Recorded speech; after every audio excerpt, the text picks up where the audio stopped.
आमच्या मराठवाड्यामध्ये रसाची थाळी असेल तर हमखास ही भाजी केली जाते. करायला सोपी आहे, मस्त चवीला लागते.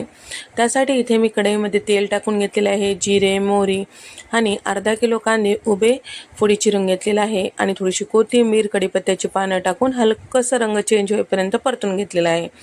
झाकून वाफून घ्यायचं म्हणजे कांदा छान नरम होतो.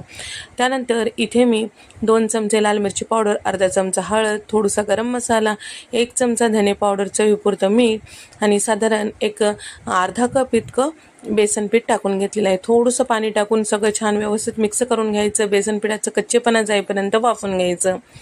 आता या ठिकाणी आणखीन थोडंसं पाणी टाकून घेतलेलं आहे, कारण बेसन पीठ छान यामध्ये शिजलं पाहिजे.